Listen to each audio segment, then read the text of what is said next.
Good morning, good afternoon, or good evening, depending upon where you live around the world. Carrying on directly from the previous very messily worded video, we quickly look at this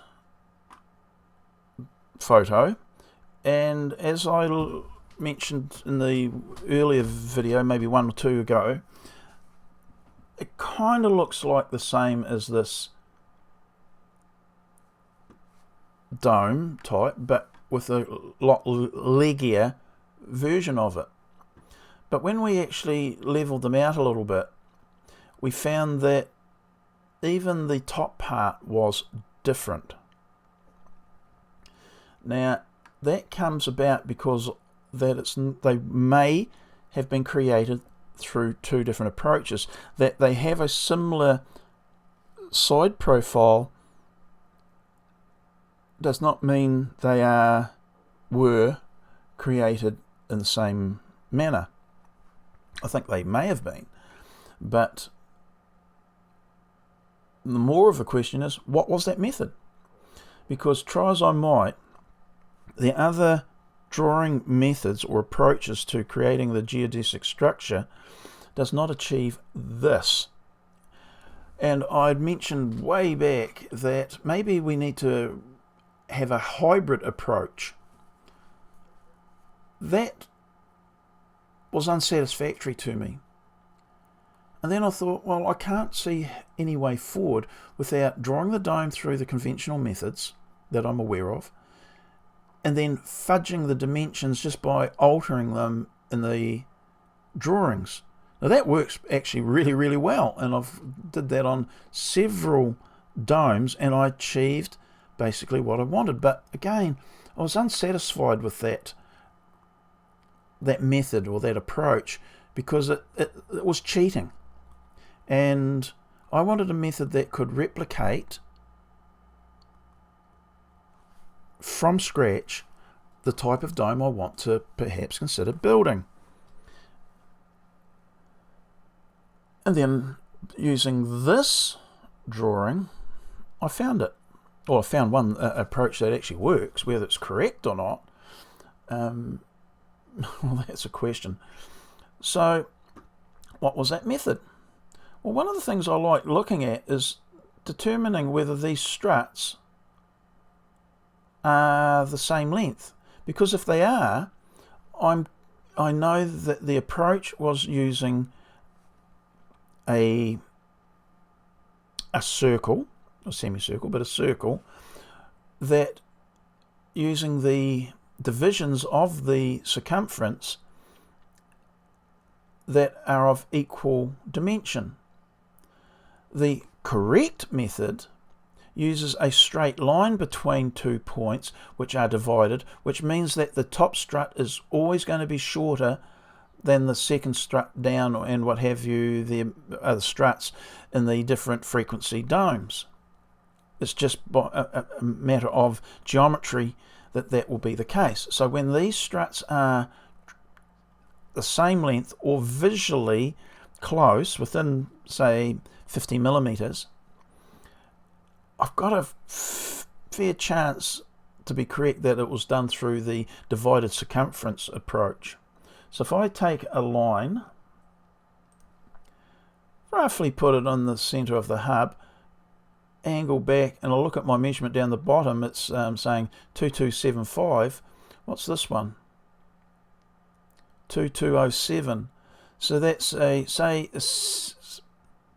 70 mil difference. Divide that in half, that's 35 mil. So the struts are 35 mil different in length from each other if you halve the difference. While they're the full amount difference, it's only the difference I want, not... Anyway, that's why I work. So being less than the 50 mil, I've got a fair inkling that this is a divided circumference into the different segments. So what is it? Is it a 5V or a 4V?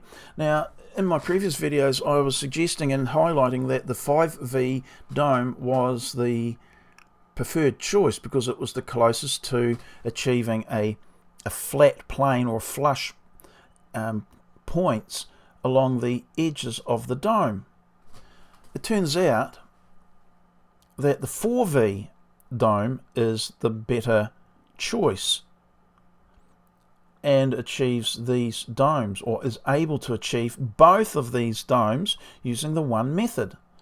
I thought that was rather elegant.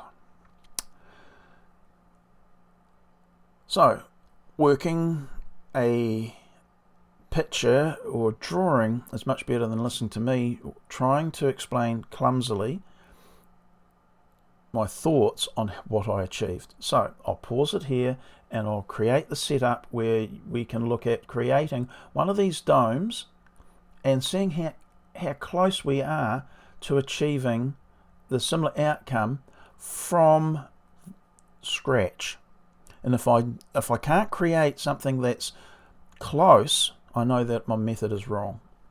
Okay, I'll pause and I will come back.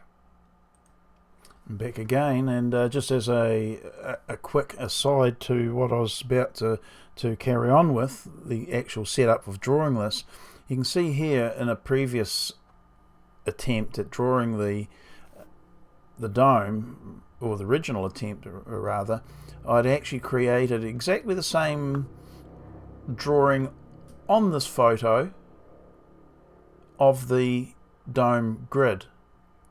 So the fudging of it, as you can see the hub there, but you could see the line coming down roughly where we needed it.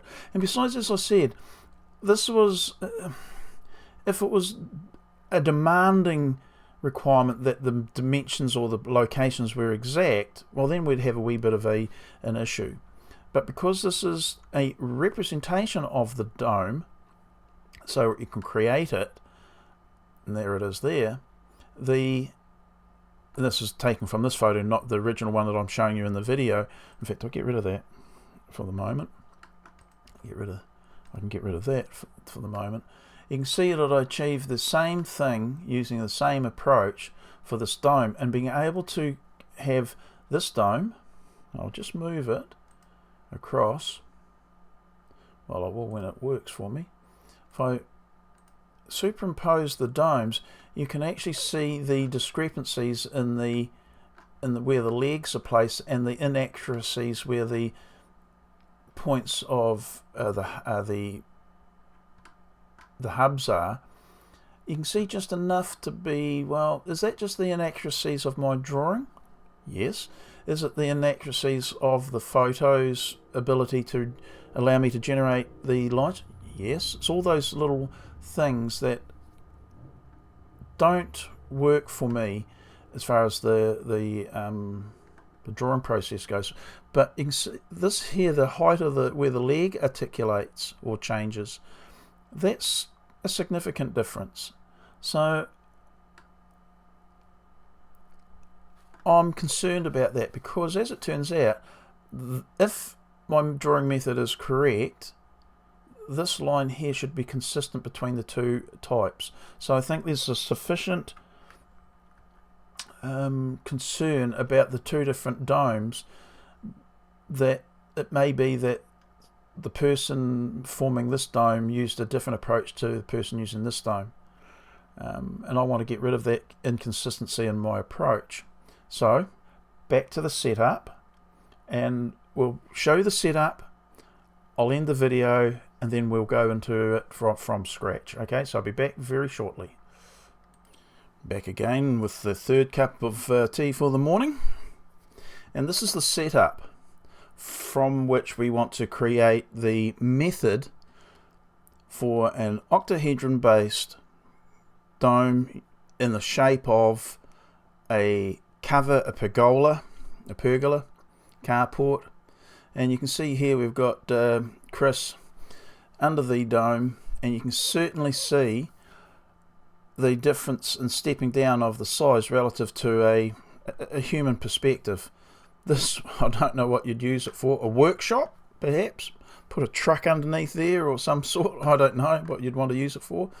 And here is something that it's a bit of a compromise, but there's a reason for that compromise as far as the height goes, because in a previous video I said keeping this point here at around 1600 to 2 meters, maybe the 1800 is a good average, is not a bad idea. And it happens to be that at 1600 it's approximately just over 6 meters, 6.3 meters square in the base. And that's what we would consider a good sized double garage where you could park 2 cars underneath. Now, do you want it for that purpose? Don't know. For me, yes. But a slightly bigger dome, but a wee bit more flexible. Certainly good enough for 2 cars if you could approach these struts. Now, you probably don't want to approach these struts, so something slightly bigger than that, probably ideal. Again, there's no reason why this leg itself's not longer, giving you greater height for the same base dimension. And this is why I like this approach that I've fallen across, that allows for this to be done within the structure of the geometry, which I really, really like. It appeals to my sense of what's right and when we approach these things.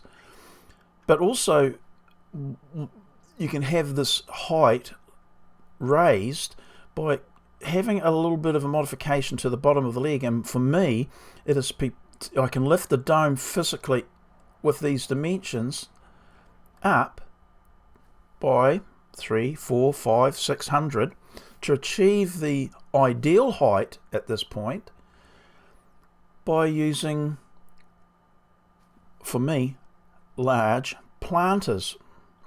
So they become part of the landscaping and the feature of this whole structure. And they then become the anchors upon which the dome is held down. So they have to be reasonably large, because you don't want this being the reverse of a parachute and then it lifting in a wind or distorting in a wind. So the structures at the bottom have to be substantial.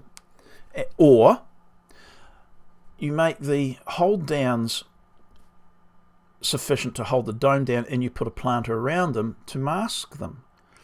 Either way, you can raise the dome without having to make the other dimensions bigger. But the ideal size for me is 1800. At that point, allows the surface area here to be used almost to its maximum, and we've got a dimension of 7.1 meters. Here at the 2 meter, you're up to 7.9. You're getting close to that 8 meter mark, and of course you've got these two are identical in their tops. It's just that the leg is different. So you've got the same base dimension of 7.9 meters, but your height has varied another 1200 millimeters, 1.2 meters. So you've got 4.4 there, almost 4.5, and you've got 5.6 there. So it's quite a significant difference. But if you've got the use for this version by using the leg that's longer, you can. And it's all achieved through this little beauty thing here.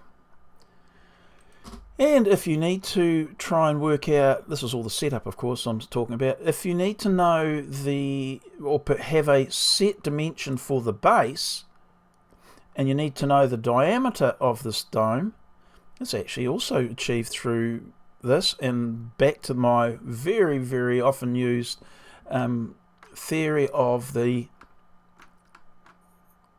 sum of the square root of the two sides and the sum of the square of the two sides, the square root is that right? Oh, it was close enough. Will give you your diagonal dimension.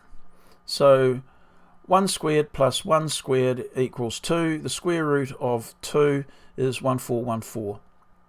And you can do it in reverse. So you've got a ratio of 1 to 1414 or 1414 to 1. So in this example I'm using, if you've got a base that's 6 by 6, and that's your requirement, so the radius would be half of that, 3 times 1414. So the radius for the circle that you're going to be using, or the arch, the radius would have to be 4.242. It's just the ratio of this. So I reckon that's quite cool. So, and if you can make use of that as your starting point, you can go either way the dome diameter to this, or you can just scale it. Okay, that was the background or setup for what we're going to do, and we'll come back and we will do it. Okay, bye.